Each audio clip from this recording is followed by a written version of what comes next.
नमस्ते सबैजनालाई म राजीव ख्याजु र आज हामीहरु आफ्टर इफेक्ट्समा जुन अहिलेसम्म गरेको एनिमेसनलाई चाहिँ हामीले कसरी चाहिँ एउटा भिडियोको फर्मेटमा हामीले एक्सपोर्ट गर्ने यसको बारेमा सिक्न जाँदै छौं। सो बिना कुनै टाइम मिस गरी भिडियो सुरु गरौं।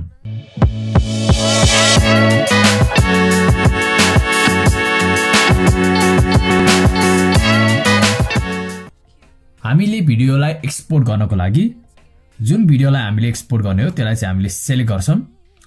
त्यसपछि यो कम्पोजिसनमा जान्छौं र तपाईले चाहिँ एड टु रेन्डर क्यूमा चाहिँ तपाईले क्लिक गर्न सक्नुहुन्छ अथवा तपाईले कन्ट्रोल+M चाहिँ डाइरेक्टली प्रेस गर्न सक्नुहुन्छ।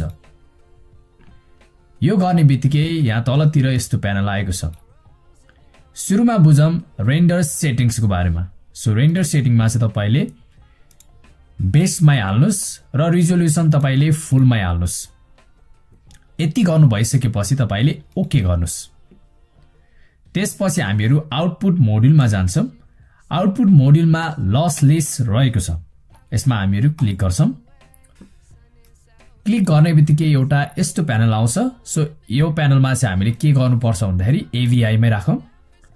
त्यसपछि हामीले च्यानल्स RGB हाल्छौं र अरु सबै चीजहरु हामीहरु यसरी नै राख्दिन्छौं। त्यसपछि हामीहरु ओके गर्छौं।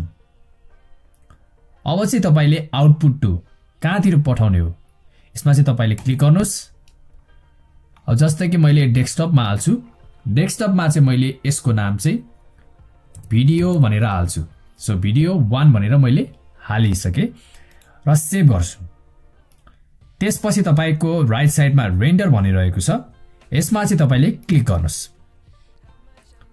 यो गर्ने बित्तिकै यसरी प्रोसेसिङ भएको छ।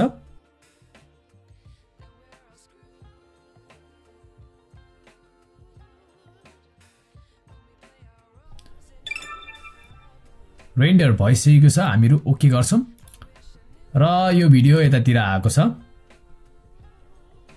भिडियो सुरु गर।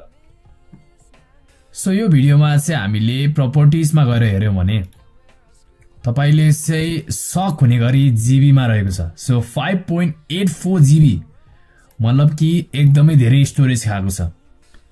यो चाहिँ एकदम बिगेस्ट प्रब्लम रहेको छ। सो हामीले यो प्रब्लमलाई चाहिँ कसरी सल्भ गर्न सक्छौं? यो प्रब्लमलाई सल्भ गर्नको लागि तपाईले के गर्न सक्नुहुन्छ भन्दाखेरि कम्पोजिसनमा जानुस् र तपाईले add to Adobe media encoder क्यूमा चाहिँ तपाईले क्लिक गर्न सक्नुहुन्छ। सो यो भन्दा अगाडि चाहिँ तपाईले एडोब मिडिया इन्कोडर चाहिँ डाउनलोड गर्नुपर्ने हुन्छ। त्यसपछि मात्र यो खोल्छ। सो तपाईले एडोब मिडिया इन्कोडर चाहिँ पहिल्यै डाउनलोड गर्नुस्। यसमा क्लिक गर्ने बित्तिकै डाइरेक्टली एडोब मिडिया इन्कोडरमा जान्छ। मिडिया इन्कोडरमा आउनु भइसकेपछि तपाईले यसरी क्लिक गर्नुस् र एउटा यस्तो प्यानल आउँछ। यो प्यानल चाहिँ ठ्याक्कै प्रिमियम प्रो को प्यानल जस्तै रहेको छ। सो यदि तपाईले प्रिमियम प्रो को भिडियो हेर्नु भएको छ भने एक्सपोर्ट गर्दाखेरि यस्तै एउटा प्यानल आउँछ। सो तपाईले H.264 मा हाल्नुस् र म्याच हाई बिटरेटमा हाल्न सक्नुहुन्छ। आउटपुटको नाम चाहिँ म यहाँतिर भिडियो 2 नै हाल्दिन्छु। त्यसपछि सेभ गर्छु र तपाईले यहाँतिर VBR 1 पासमा हाल्न सक्नुहुन्छ। युज म्याक्सिमम रेन्डर चाहिँ तपाईले गर्नुस्। त्यसपछि ओके गर्नुस्। यो गर्नु भइसकेपछि तपाईले यो ग्रीन कलरको साइनलाई चाहिँ तपाईले यसरी क्लिक गर्नुस्। यो गर्ने बित्तिकै यसरी रेन्डर हुँदै गएको छ।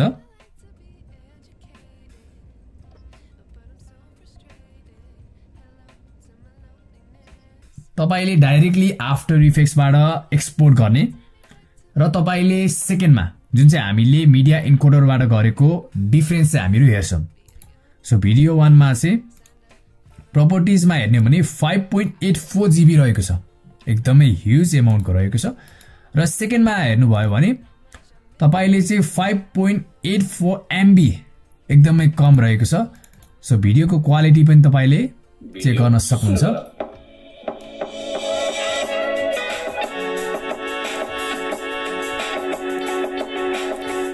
भिडियोको क्वालिटी पनि तपाईले स्याटिस्फाइङ देख्न सक्नुहुन्छ। सो आजको भिडियो यदि तपाईलाई इन्फर्मेटिभ लाग्यो भने आजको भिडियोमा तपाईले लाइक गर्न सक्नुहुन्छ र अरु पनि भिडियोहरु तपाईले हेर्न सक्नुहुन्छ। हामीहरु फेरि पनि एउटा नयाँ भिडियोमा भेट्ने छौं।